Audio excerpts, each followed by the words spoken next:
Neraca pembayaran Indonesia atau NPI tercatat defisit 6,7 miliar dolar Amerika Serikat pada kuartal 2 2025. Defisit ini meningkat dibandingkan kuartal 1 2025 sebesar 800 juta dolar Amerika Serikat. Peningkatan NPI ini salah satunya dipengaruhi oleh pelebaran defisit transaksi berjalan. Pada kuartal 2 2025, defisit transaksi berjalan menembus 3 miliar dolar Amerika Serikat atau 0,8% dari PDB, lebih tinggi dibandingkan dengan defisit 0,2 miliar dolar Amerika Serikat pada triwulan pertama 2025. Faktor lain yang membuat defisit NPI melebar adalah transaksi modal dan finansial. Pada kuartal 2 2025 mencatat defisit sebesar 5,2 miliar dolar Amerika Serikat. Direktur Eksekutif Departemen Komunikasi BI, Junanto Herdiawan mengungkapkan, BI senantiasa mencermati dinamika perekonomian global yang dapat mempengaruhi prospek NPI dan terus memperkuat respon bauran kebijakan yang didukung sinergi kebijakan yang erat dengan pemerintah dan otoritas terkait guna memperkuat ketahanan sektor eksternal. Kedepan, surplus transaksi modal dan finansial didukung oleh aliran masuk modal asing, sejalan dengan persepsi positif investor terhadap prospek perekonomian domestik yang tetap baik dan imbal hasil investasi yang menarik.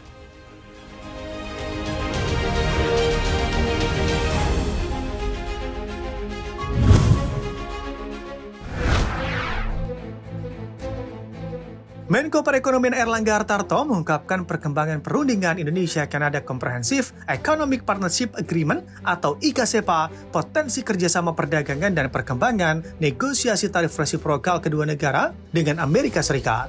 Erlangga menambahkan pentingnya kolaborasi pemerintah Indonesia dengan Kanada sebagai landasan kuat dalam meningkatkan hubungan ekonomi bilateral yang saling menguntungkan, sekaligus mendorong diversifikasi kerjasama di berbagai bidang. Sementara itu, Duta Besar Kanada untuk Indonesia dan Timor Leste, Just Dutton, menyampaikan apresiasi kepada pemerintah Indonesia atas selesainya seluruh proses akhir penyusunan dokumen perjanjian IKCPA.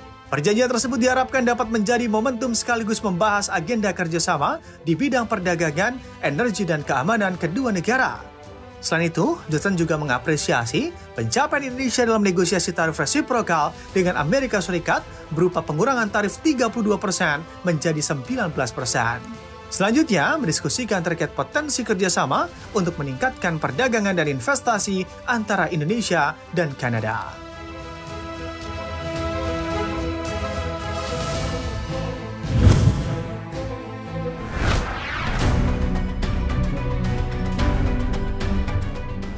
Jumlah pemutusan hubungan kerja atau PHK pada Juli 2025 mengalami penurunan. Berdasarkan situs Satu Data Kementerian Ketenagakerjaan, angka PHK pada Juli sebanyak 1.118 orang. Angka ini menurun dibanding PHK bulan Juni 2025 yang sebanyak 1.609 pekerja serta bulan Mei 2025 yang mencapai 4.702 pekerja. Jumlah PHK paling banyak berada di Provinsi Jawa Barat, yakni sekitar 29,07% dari total tenaga kerja ter-PHK yang dilaporkan. Jumlah PHK di Jawa Barat adalah sebanyak 325 orang. Sementara di posisi kedua ada Banten dengan 144 PHK, kemudian ada Kalimantan Timur dengan 114 pegawai di PHK, di posisi keempat ada Sulawesi Selatan dengan 97 PHK, dan Jakarta ada di posisi 5 dengan jumlah PHK sebanyak 85. Sementara itu, Provinsi Jambi, Kalimantan Utara, Maluku Utara, Papua Barat, dan Sulawesi Barat tercatat tidak memiliki angka PHK pada bulan Juli tahun ini.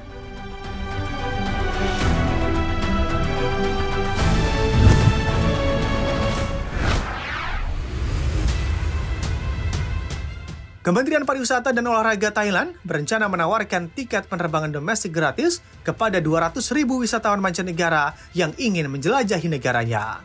Menteri Pariwisata dan Olahraga Sorawong Tientong mengatakan kampanye tersebut bertema beli tiket penerbangan domestik internasional gratis Thailand.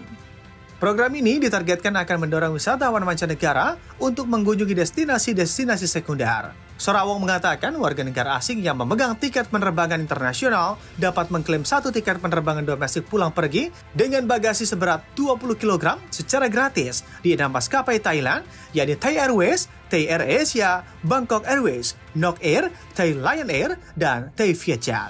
Tiket gratis akan ditawarkan ketika wisatawan memesan penerbangan internasional langsung melalui maskapai atau agen perjalanan daring. Program ini dijadwalkan berlangsung dari September hingga November dengan subsidi pemerintah sebesar 1.750 baht atau sekitar Rp875.000 per tiket sekali jalan atau 3.500 baht sekitar 1,75 juta rupiah untuk tiket pulang pergi per wisatawan.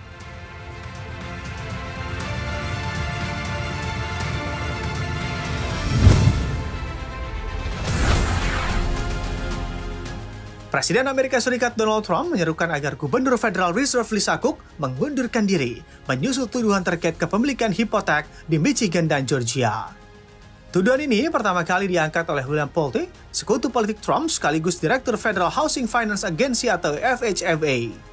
Laporan Wall Street Journal menyebut Trump bahkan mempertimbangkan langkah hukum untuk memecat Cook. Sementara itu, Lee Suk mengatakan ia mengetahui hal itu melalui sebuah unggah di media sosial. Cook menegaskan pengajuan hipotek tersebut dilakukan sebelum dirinya bergabung dengan The Fed. Namun dirinya mengatakan akan menanggapi pertanyaan tentang riwayat keuangannya dengan serius. Ia berjanji akan mengumpulkan informasi yang akurat untuk menjawab pertanyaan yang sah dan memberikan fakta.